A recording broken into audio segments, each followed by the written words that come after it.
우리 함께 성경 말씀 읽겠습니다. 디모데전서 4장 7절과 8절 말씀입니다. 신약 성경 디모데전서 4장 7절과 8절 말씀 함께 읽고 오늘 공부하도록 하겠습니다. 우리 같이 합독하겠습니다. 7절 8절 읽기를 시작합니다.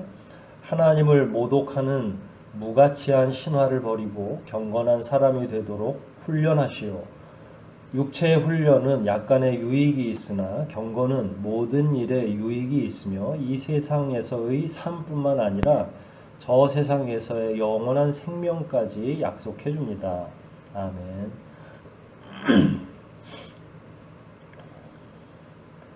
오늘은 그리스도인과 경건이라고 하는 주제로 말씀을 좀 나누려고 합니다. 본문에도 나와 있고 참 우리가 많이 사용하는 말이죠. 그리스도인들에게 있어서 경건이라고 하는 말은 매우 흔한 용어입니다. 그러면서 동시에 딱히 정의 내리기가 쉽지 않은 용어라고도 생각이 됩니다. 많이 우리들이 사용하는 그 빈도에 비해서는 잘 이해하지 못하는 용어가 아닌가 이렇게 생각이 됩니다. 사실 이 용어를 잘 정의 내려놓으면 결국은 기독교가 어떤 종교인지, 이 경건이라고 하는 말을 잘 이해하면 우리가 도대체 어떤 삶의 형태를 가지고 살아가고 있는지를 좀 더 명확하게 이해할 수 있으리라 이렇게 생각이 됩니다. 경건은 어떤 신비한 것을 의미하지는 않습니다. 반대로 경건은 매우 구체적인 용어입니다. 성경에서 경건이라고 하는 말은 쭉 다양한 의미들이 포함되어 있겠습니다만은 하나님을 닮아간다라고 하는 좀 더 포괄적인 의미로 이해되고 있고 사용되고 있습니다. 하나님을 닮아가는 걸 일컬어서 우리는 경건이라고 하고 하나님을 닮은 삶을 살아갈 때 그런 사람들을 일컬어서 경건하게 산다 이렇게 표현하고 이해한다는 이야기입니다. 하나님을 어떤 부분을 닮아갈 건지 그 면에 있어서는 당연히 하나님의 성품을 품고 이 세상을 살아간다라고 하는 의미가 되겠죠. 하나님의 성품은 우리들 인간의 성품하고는 좀 다르죠. 차갑다, 차가운 성품이다, 강직한 성품이다 우리가 이렇게 표현할 수 있습니다. 그러나 하나님은 이제 그렇게 표현되기보다는 하나님의 그 속성에서 기인하는 게 하나님의 성품이시니까 하나님의 그 속성을 따라서 우리가 이야기하기에 좀 신학적으로 편하지 않나 이렇게 생각을 합니다. 다양한 이야기가 있을 수 있겠지만 그냥 우리가 하나님의 속성이라고 한다고 하면 이제 신의 영역에 속해 있는 내용이 있죠. 그건 우리가 닮아갈 수가 없습니다. 하나님이 전지전능하셔서 모든 걸 다 알고 계실 뿐만 아니라 어떤 것도 못하시는 것이 없는, 우리 눈에는 기적으로 보이지만 하나님은 그게 그분의 능력이기 때문에 전지전능하신 것은 사실은 우리에게는 전가되기 어려운 성품이 될 수도 있죠. 반대로 우리들도 가능한 하나님의 성품들이 있죠. 이제 그런 부분들을 닮아가는 걸 일컬어서 경건이라고 하는 거고요.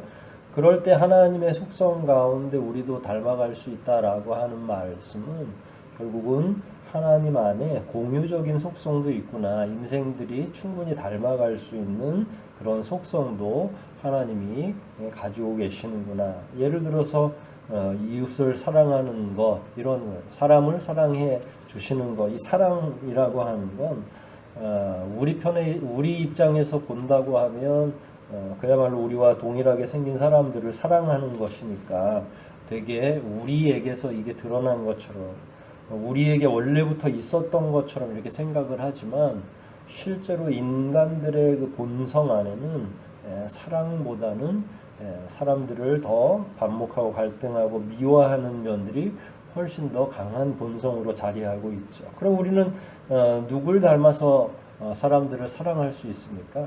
그게 바로 말씀드린 것처럼 하나님의 속성이었고 사랑한다라고 하는 것 그리고 그 사랑 그 하나님의 속성을 닮아서 결국은 우리도 누군가를 이해하고 사랑하고 그 사람들을 받아들일 수 있는 것이다라는 거예요. 하나님의 사랑과 하나님의 자비를 본받아서 우리가 누군가를 사랑하거나 이해하는 게 가능한 것이다 라고 말할 수 있습니다. 사실 이 닮아간다는 말은 때로는 교회 역사에서 좀 잘못 이해된 경우도 있습니다. 우리가 잘 알고 있듯이 중세에서 청교도 시대가 오기 전까지 교회에서는 예수님을 닮아가기를 굉장히 소원하면서 사람들이 예수님 닮는 것에 대해서 다양하게 접근하고 시도한 경험이 있습니다. 사실 예수님을 본받아 사는 삶이라고 하는 건 바람직한 일이죠. 그리고 그건 한편으로는 처음에 말씀드린 것처럼 하나님을 닮아가는 것과 동일하기 때문에 예수님 닮아가는 것도 우리들에게는 경건의 한 부분이라고 이야기할 수 있습니다. 그런데 중세에서 예수님을 닮아간다고 하는 걸 일종의 고행을 행하는 것으로 이해하던 사람들이 많이 있었죠. 자기가 가지고 있는 죄의 문제, 하나님께 죄송하고 송구한 것을 갚아야 되겠다 하는 이런 마음.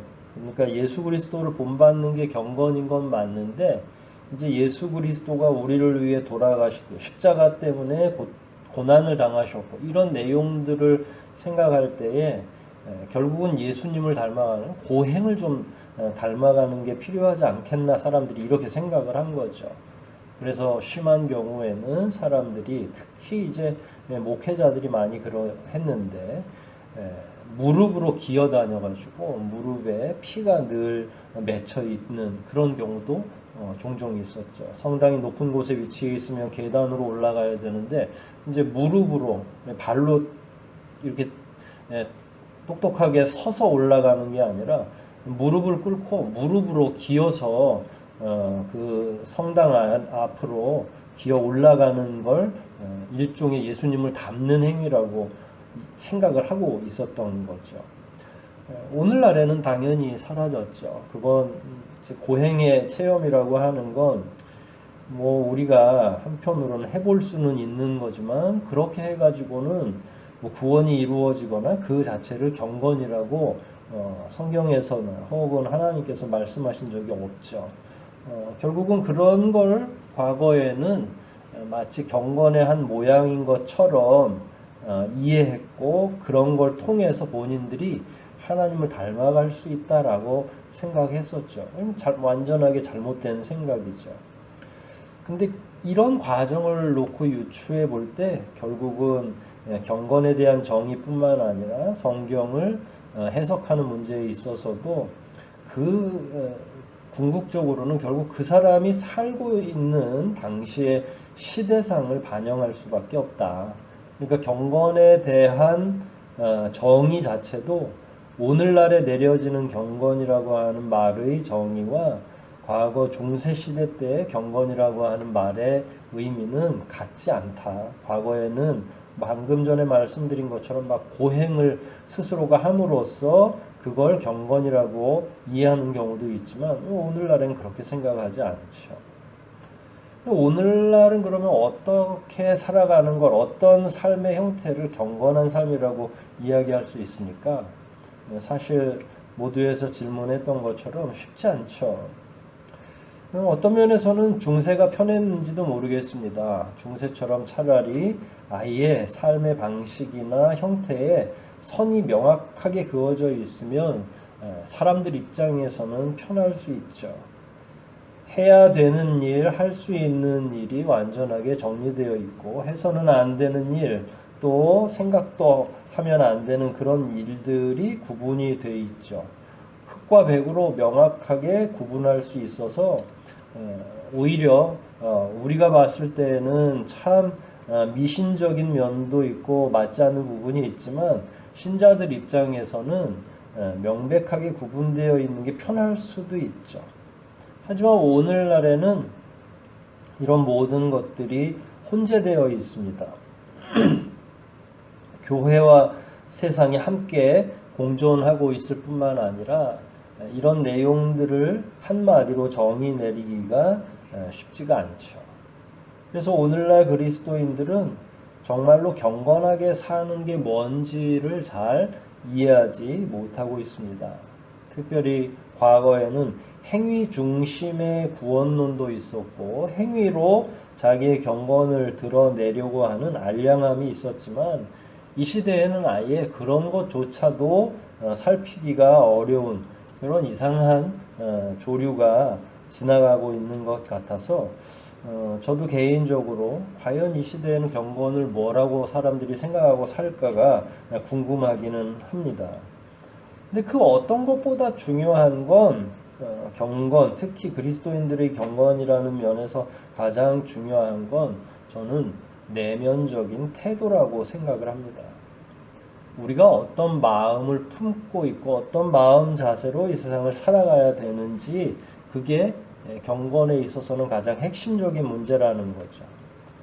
그런데 그런 삶의 내면적인 태도 중에 가장 중요한 건 하나님을 어떻게 생각하느냐라고 하는 문제입니다.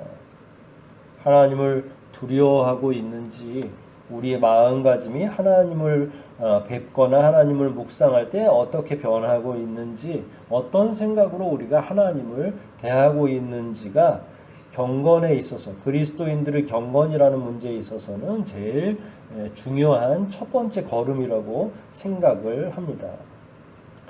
하나님은 어떤 분이십니까? 먼저 하나님에 대한 다양한 지식들이 필요하겠죠. 그래야 그분을 묵상하면서 살아갈 수 있는 거죠. 크게 보면 하나님은 이 세상을 창조하신 창조주시죠.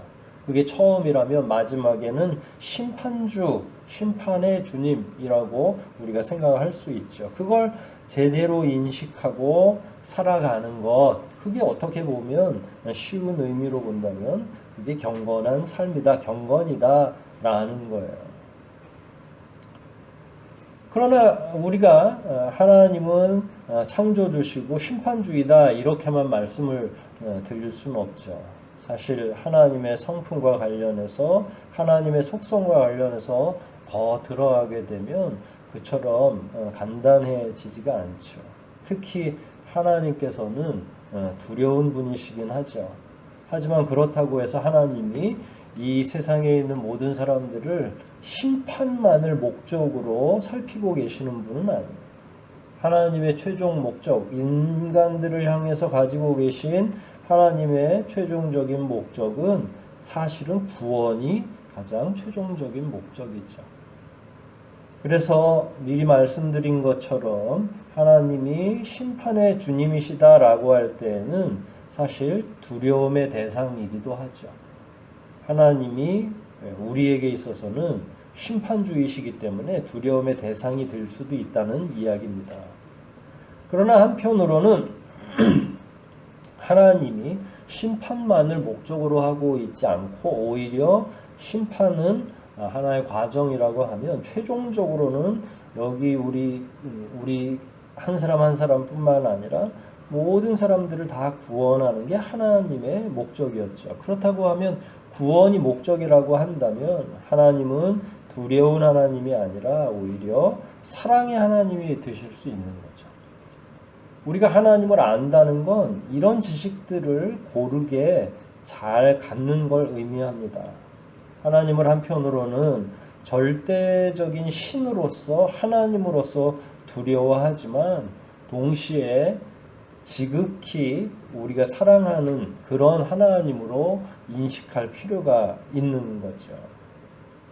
우리 역시 그를 하나님이 본래의 사랑 그 자체이시기 때문에 우리 역시 그를 사랑하는 마음으로 바라보고 묵상하고 생각하는 거죠.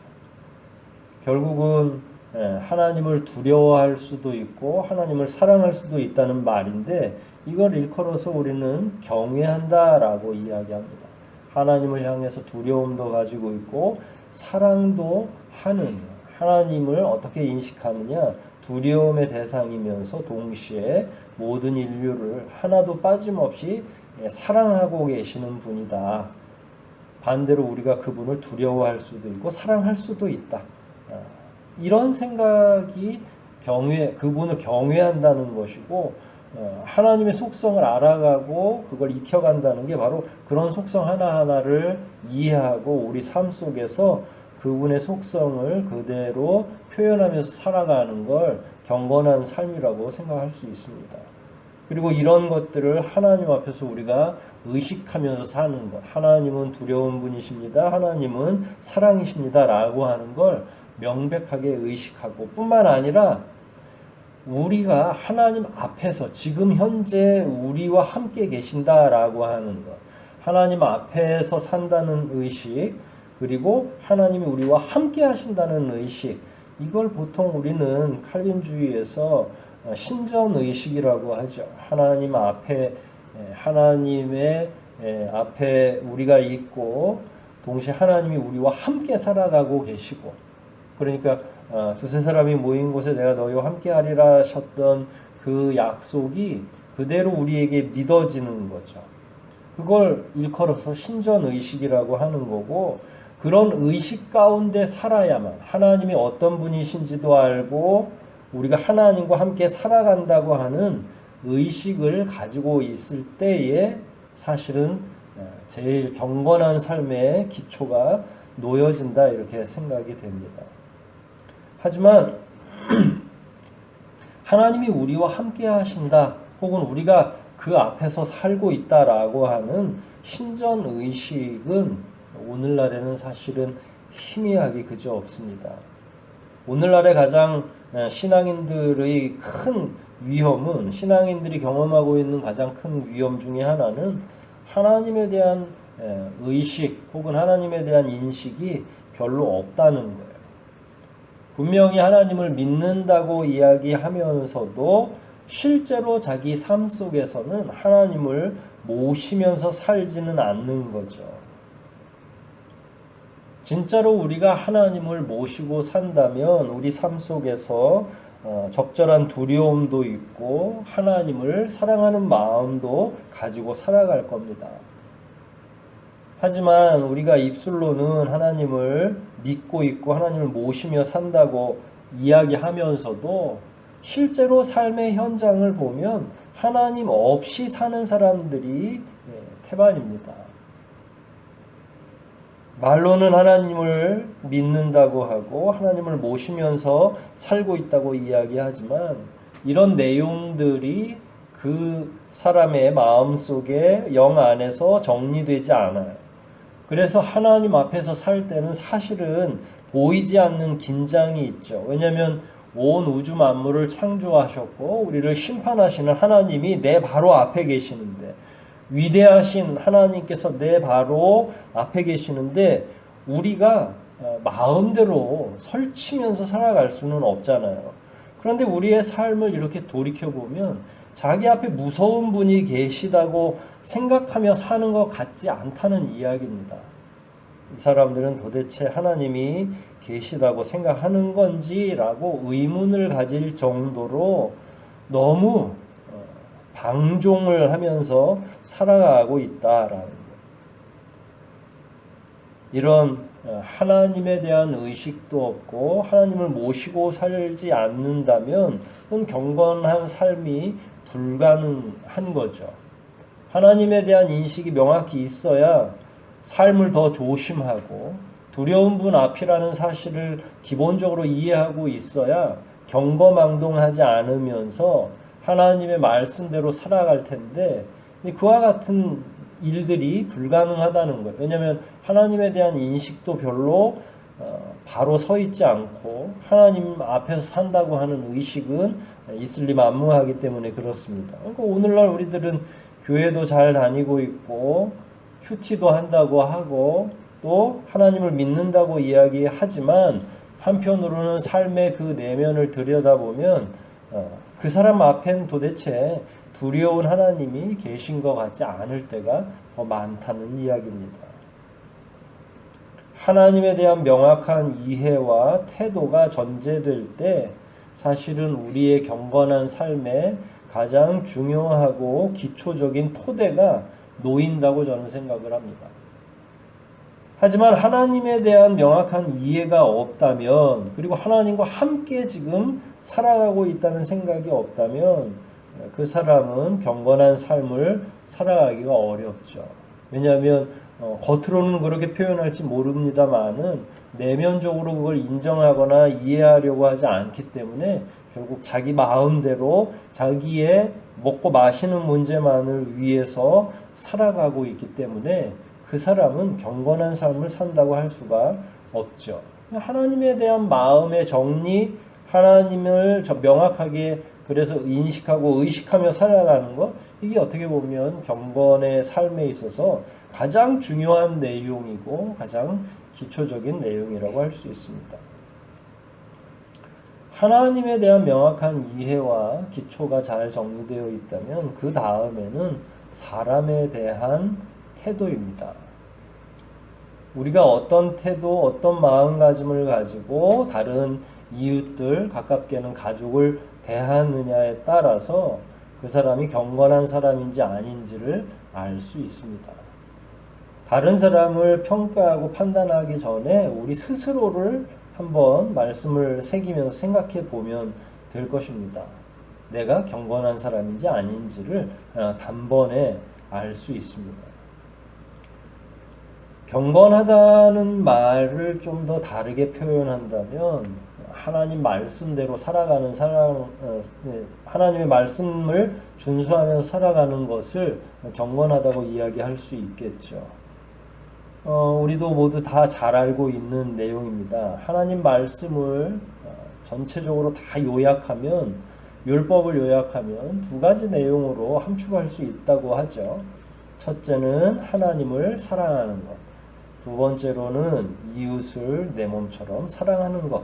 이 두 가지가 하나님 말씀의 전체적인 요약이라고 생각할 수 있습니다. 자신과 함께 살아가는 동시대 사람들을 사랑하고 연민하는 것은 그리스도인들에게는 너무 당연하고, 그게 어떻게 보면 하나님의 말씀을 준수하는 방식입니다. 그리고 그걸 경건한 삶이라고도 얘기할 수 있죠. 이 시대에는 혐오의 시대입니다. 비난의 시대입니다. 나와 다른 생각을 하고 있는 사람들에 대해서 인정하지 않으려고 하는 불인정의 시대죠. 이런 마음가짐으로는 우리는 절대로 경건하게 살 수가 없죠. 혐오와 비난과 불인정은 결국은 반목과 갈등을 야기하게 될 거고, 하나님을 모시고 산다면서도 계속 인생들 사이에서 이런 마음가짐이 정리되지 않는다면 결국은 경건한 삶을 살아가기가 불가능하다는 이야기입니다. 예수님은 이웃을 사랑하라는 것을 넘어서 원수까지 사랑하라고 말씀하셨습니다. 참 넘어가기가 어려운 거죠. 그러나 기억할 건 이건 하나님의 명령인 거죠. 하나님이 우리에게 경건하게 살려면 경건한 사람은 이렇게 살아야 된다라고 말씀하신 거예요. 그러면 우리는 당연히 이웃을 사랑하고 원수까지라도 사랑할 수 있어야 되는 거죠. 왜냐하면 그게 하나님의 명령이고 그 명령을 준수하는 게 결국은 경건한 삶이라고 우리가 배워왔기 때문에 그렇습니다. 그러나 그런 부분들이 우리 안에서 제대로 소화되지 않기 때문에 하나님을 잘 믿는다고 하면서도 이웃들에 대한 내면적인 혐오와 비난은 여전히 가득 차 있는 경우 그 사람은 경건한 사람이라고 하기가 어렵죠. 성경에서는 이렇게 표현합니다. 눈에 보이는 형제를 사랑하지 못하면서 보이지 않는 영이신 하나님을 사랑한다고 이야기하는 게 앞뒤 맥락이 맞지 않는다라고 표현을 합니다. 그런 의미에서 본다면 이웃을 사랑하는 태도, 가장 가까운 가족들을 마음속으로 존중하고 사랑하는 이런 태도, 더 따뜻한 시선으로 주변 사람들을 대하는 태도가 결국은 우리의 경건의 잣대가 될 것이다라는 거예요. 이제 그런 마음가짐을 가지고 이웃을 바라보고 가장 가까이 있는 사람들을 바라볼 때 그 사람의 경건이 시작된다 이렇게 표현될 수 있겠습니다. 예수님께서 아무런 편견 없이 죄인들, 이 땅에 살고 있는 흠 많은 사람들을 대해 주신 것처럼 우리 역시 우리 가족, 우리 이웃들을 사랑하고 존중하고 다른 편견 없이 대해 주어야만 합니다. 그걸 경건하다고 이야기하는 것이기 때문에 더욱 그렇습니다. 경건한 삶이라는 게 금식이나 기도 등을 통한 훈련으로도 일부분 가능하겠죠. 이런 훈련들을 많이 함으로 인해서 우리가 더욱더 하나님의 성품에 다가갈 수 있는 것은 맞습니다. 하지만 제일 중요한 것은 개인적인 방식의 어떤 고행도 중요하겠지만 성경에서 말씀하신 것처럼 하나님을 인식하고 하나님을 깊이 사랑하고 뿐만 아니라 우리에게 주어져 있는 가족과 이웃을 사랑하는 기본이 되어 있어야만 그 사람이 경건한 인생을 살아갈 수 있다고 생각합니다. 아무리 다른 종교적인 계율들을 잘 이해하고 실천한다 하여도 자기 삶 속에서 하나님에 대한 명확한 인식과 사랑이 없이는, 이웃에 대한 분명한 이해와 사랑이 없이는 절대로 경건한 삶을 살아갈 수가 없다는 이야기입니다. 우리가 살아가고 있는 복잡하고 다양한 삶의 현장에서 그 어떤 사람보다 더 따스한 시선과 언어로서 타인들을 이해하고 그들을 더욱 사랑할 때에만 비로소 진정한 경건한 신자로서 하나님 앞에 설 수 있는 것을 기억할 필요가 있습니다. 하나님을 사랑하는 것과 이웃을 사랑하는 게 어쩌면 우리에게 있어서 가장 쉬운 방식의 경건의 삶이고, 경건의 삶이라는 건 결국 거기에서 출발한다는 사실을 더 기억하시고, 하나님께서 우리에게 복잡한 것을 요구하시기보다는 성경에 나와 있는 그대로 하나님을 더욱 사랑하고 이웃을 이해하며 사랑하기를 우리에게 원하고 계신 것은 아닌지 다시 한번 되돌아보게 됩니다. 모쪼록 경건하다 하는 걸 너무 어렵게 생각하지 마시고 지금 당장이라도 이런 내면들의 우리의 생각과 사고가 잘 정리되어서 오늘 말씀 나눈 것처럼 하나님을 깊이 경외하고 사랑하면서 동시에 하나님께서 우리에게 요구하시는 바 이웃을 사랑하며 살 줄 아는 그런 그리스도인으로 거듭나서 더 많은 경건을 이루며 살아가시기를 주의 이름으로 축원드립니다. 우리 말씀들 생각하면서 한번 기도하시겠습니다. 그리스도인과 경건이라는 말은 이야기에 따라서 매우 어려운 주제일 수도 있습니다. 하지만 결국 경건이라고 하는 건 하나님의 성품을 닮아가는 것이라고 정의 내린 것처럼 우리가 우리 삶의 영역 안에서 할 수 있는 일, 하나님을 지극히 사랑하고 이웃을 사랑할 수 있는 그와 같은 가장 기본적인 일이지만 그게 사실 쉽지 않죠. 이런 일들 더욱더 최선을 다해 이루며 살아가게 해달라고 하나님 앞에서 참으로 경건한 삶을 사는 그리스도인들이 다 되게 해달라고 이 시간 함께 기도하시겠습니다.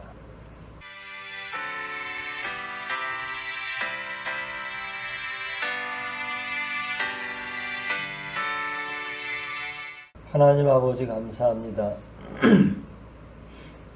오늘도 말씀을 통해서 우리가 과연 어떻게 경건한 인생을 살아갈 수 있는지를 공부하게 도와주시고 궁극적으로는 하나님을 지극히 사랑하는 것과 이웃을 사랑하는 것이 그리스도인의 경건이라는 사실을 배우고 갑니다.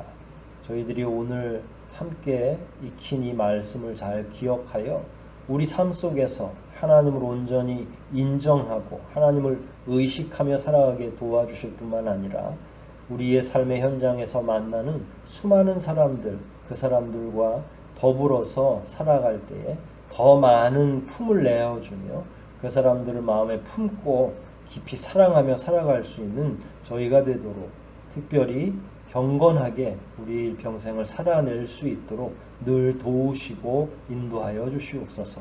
모든 말씀 우리를 구원하신 예수 그리스도 이름 받들어 감사하며 기도하옵나이다. 아멘.